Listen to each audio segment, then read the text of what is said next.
Happy Valentine's day to all my dear friends, lovely friends. তোমাদের সকলকে জানাই আজকে শুভ ভ্যালেন্টাইন্স ডে।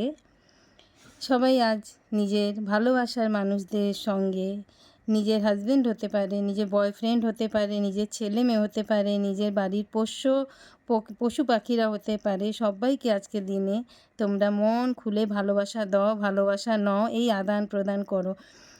আমরা যখন কম বয়স ছিল তখন ভ্যালেন্টাইন্স ডে জানতাম না, বা আমার বিয়ে হয়ে গেল তখনও জানতাম না। এখন ছেলেমেয়েরা বড় হওয়ার পর জানলাম যে ভ্যালেন্টাইন্স ডে। তো আজকে খুব সুন্দর রোজ দিয়ে তোমাদের আমি আজকের দিনটা ভালো করে কাটানোর কথা বললাম। রোজ দেখলাম, খুব ভালো লাগলো। এটা আমার কমপ্লেক্সেরই রোজ, দেখো কি সুন্দর দেখতে। তো আমি অপেক্ষা করছি, এখন মেয়ে নিচে গেছে আমাদের বেসমেন্টে গাড়ি আনতে, তো আমি এখানেই দাঁড়িয়ে অপেক্ষা করছিলাম। তো জানতাম না ভিডিও করব, কেননা শরীরটা সুস্থ করার আরেকটা ধাপ এগোচ্ছি আর কি। কেননা খুবই, আমাকে দেখলে বুঝতে পারবে আমার চুলের মাথার কি অবস্থা। তো এই নিচে বেসমেন্ট, মেয়ে আসছে। চলো এবার তোমাদের অনেক দিন পর আবার চলে এলাম। তো অনেক দিন পর তোমরা আমাকে কেমন দেখছো বলো। আমার পুরো নিজের চেহারাটাকে আমি এই কদিন আয়নায় নিজের মুখ দেখিনি, বিশ্বাস করবে না তোমরা। আয়নায় জাস্ট মুখটা দেখিনি। আমার 10-15 দিন না বা 11 দিন আমার ব্যান্ডেজ ছিল মাথায়, কানে, মাথায়। আমার সমস্ত চুল নষ্ট হয়ে গেছে, চুল উঠে যাচ্ছে। আমি চুল আঁচড়াতে পারিনি, মাথায় জল দিতে পারিনি, শ্যাম্পু করতে পারিনি, কারণ কানে জল ঢুকে যাবে। তো যেদিন যাচ্ছিলাম সেদিনও একটু ভিডিও করেছিলাম যে আমি পাট্টি খুলতে যাচ্ছি হসপিটাল। তারপরে আবার ওই ভিডিও দিলাম না, ছেলে খুব বকাবকি করছিল, তাই জন্য আর ওই ভিডিওটা আমি শেয়ার করিনি।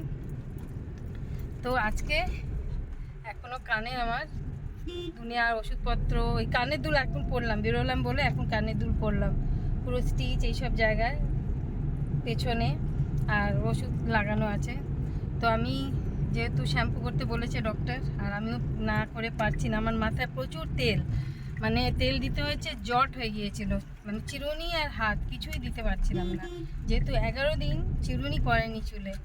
তো এখন মেয়ে আজকে ছুটি, তাই মেয়ে নিয়ে যাচ্ছে, আমি যাচ্ছি পার্লারে। শ্যাম্পু করব, শুধু শ্যাম্পু করব, কোনো হেয়ার ট্রিটমেন্ট বা অন্য কিছু না। যেহেতু আমি নিজে থেকে করলে আমার কানে জল ঢুকে যাবে, এখন সব কাঁচার ব্যাপার আছে ভেতরে। তো এটা জাস্ট পার্লারে যেমন মাথাটা পেছন দিকে করে হালকাভাবে শ্যাম্পু করে, ওইটাই করতে হবে। তাই পার্লারে যাচ্ছি, সেজেগুজে নিলাম, কি বিভৎস লাগছে নিজেকে। তো চলো এইভাবেই এবার একটু এনার্জি আনছি, আবার তোমাদের সঙ্গে আসবো। শরীর খারাপ ভালো সব মিলিয়ে মিশিয়ে তো আমাদের চলতে হয়।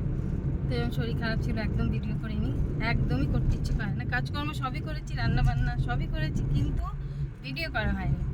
তো চলো যাই, পরে আবার যখন আসবো ফ্রেশ হয়ে তখন তোমাদের সঙ্গে দেখা হচ্ছে, ঠিক আছে? চলো।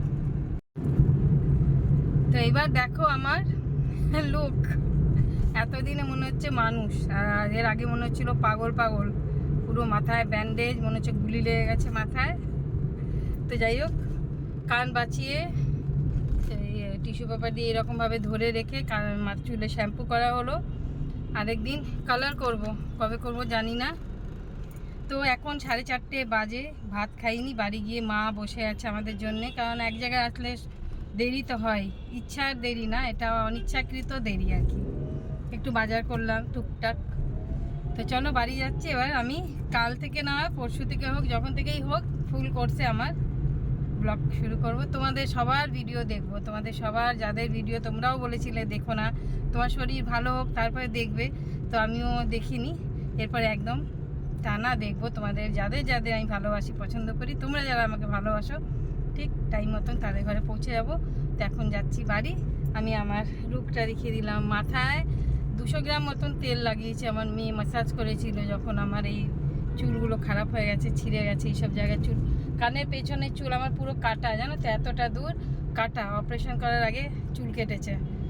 তো সেই সব চুলকে এখন মেকআপ করে আমার বাড়ির লোকের আজকে আমাকে দেখে একটু শান্তি পাবে। অনেক রোগা হয়ে গেছি, অনেক উইক হয়ে গেছি, কিন্তু এগুলো সব নিজের হাতের ব্যাপার, সব ঠিক করে নেব। ভিডিও করতে শুরু করলেই সব ঠিক হয়ে যাবে।